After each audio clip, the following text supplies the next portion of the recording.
Hey guys, in this video I'm just going to go over my Rehan 2 guides, like day 3, and we're like 2300 on the Katava dude.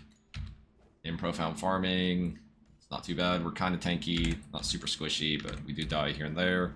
Damage feels fine at this point. I don't even know what my DPS is, like... Sheesh. Takes a while to ramp up the damage, it's like 300 I think, maybe. Peaking area, yeah, about 300 billion. So,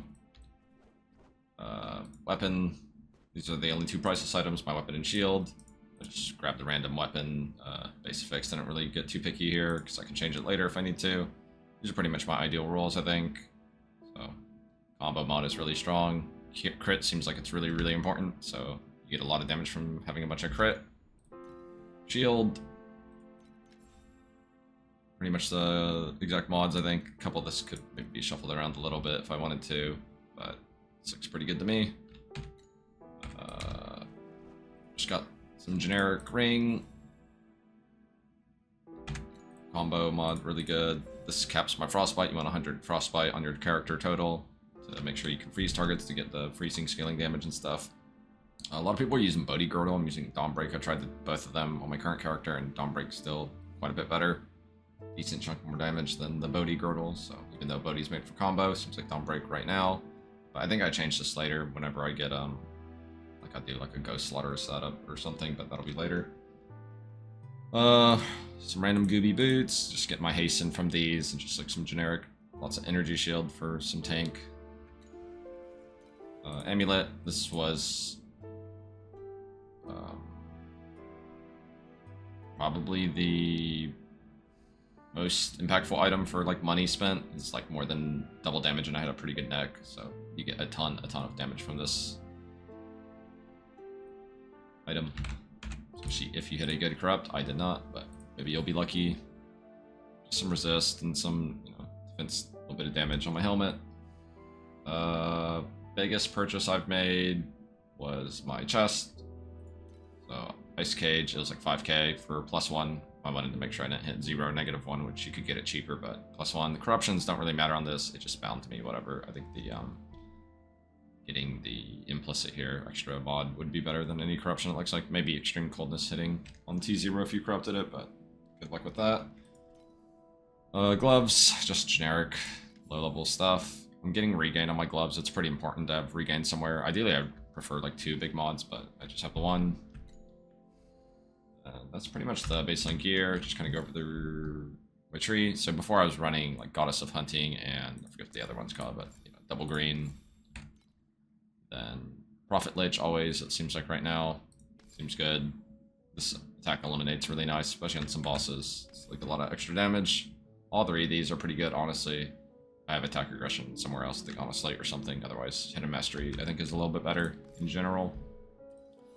Just using a random ethereal prism, nothing special on it. The tree. So, because I'm playing a Warcry setup, I have this min Warcry stuff. I wouldn't play this unless you were playing Warcry, otherwise I would probably be the double green setup. I've seen some people doing some other stuff. If you want to look at what they're doing, I don't really know. There's like some fire setup that seems to be pretty good that people are doing. So, I don't know exactly what this is all about. I didn't look at it too much. I'm just playing cold.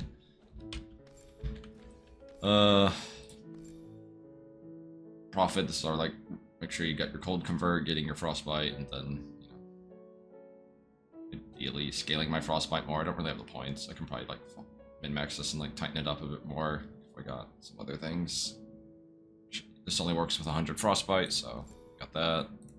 Off the beaten path track, pretty standard stuff here for the whatever. Then we seal all of our mana and life and take advantage of this to run for 50% auras, which is, I'll do that right now. So I think these are the best 4. There's one other that's good if you were to use like lone walkers or something. I don't know exactly. This thing was really nice to get. It's a Spectral / Noble Legion. It's really nice. A lot of people are playing like motionless. Actually, I don't even know if this is that much damage for me anymore. It might not be. It still says 50. But you can use motionless if you want a little bit nicer, lazy gameplay. I saw some people doing like some Thunder Spike thing. I don't know what that's about. I guess it's like a Fester Spiral Strike, but whatever. Activation mediums to make sure these auto trigger. Just Timid Curse. I think that's pretty good setup. But to play this Warcry stuff, you want to make sure you have maximum uptime. As you can see, there's other ways to get more Warcry cooldown, but I was getting it from the Pet Pact. I know you don't need this guy to do that, but it seems to be like a Warcry setup.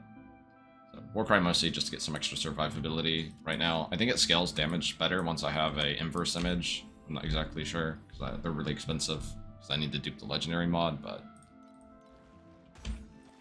that's that. Just generic pets here. You could use like Fog Scorpion or, you know, some other generic pets. I've seen people using like the Hell Cavalry ones. I used it for defense for a little bit. Which one is that? It's like a purple one. It's not even like a crazy one. If you want some extra defense, this guy's really good. It's like a ton of mitigation, even like more than a lot of these legendary ones. That guy's actually really good. There's a one for cold damage too. If you want more frostbite and cold scaling damage, there's also one you can use there. It's fine. Anything else? Slates maybe, I think. I like buying a bunch of these because you can just sell them back later when you change them. A bunch of corners and fallen starlights. And then I just got kind of lucky with this one, but there's a bunch of different. I recommend only using like maybe one, maybe two, just crafted slates. I just ended up getting some decent ones here, pretty easy. And then I'm getting a lot of survivability for Profound from this, because it's a ton of like not getting one-shot mods, and then just need some sustain to make up. This mod's kind of doo-doo, but just any generic damage mod. I was just only spent like 200-300 FE I think on this, so it's not anything too crazy. Fort on melee to make me a little tankier, and then generic mod that does something for my character. This one's really bad. I should replace it. It's probably something I'll replace soon. Just some tiny bit of damage. Sealed mana mod double is pretty nice. Getting agility blessing when I crit, and then have this min Warcry. For playing Warcry setup, you definitely want this. And then this, because we reserve our life down, we're getting a lot of attack speed from this. It's double, so it's kind of nice. Decent one there. This has probably honestly been one of the strongest, like up to like Profound. I think it's the fastest I've gotten to Profound. I don't really know what I'm doing in this game too much. I just kind of like play something and do it, but campaign really smooth, and then all the way through Time Mark 8 was really smooth. Nothing too crazy there. Yeah, that's just a recap of my character if you want to like get an idea of what's going on. Dawnbreak, good item up to this point. This was like double damage when I put it on versus a rare chest. This was more than double damage when I put it on. This is the best money spent, this item here, for sure. If you don't have one, definitely want it. And it's pretty much just a little gooby goop on this guy. Cool, thanks for watching. This character will probably change a lot, and I'm sure there's a lot better setups that you can do as you get better gear, but this has carried me up to this point. Cool. GG, thanks for watching.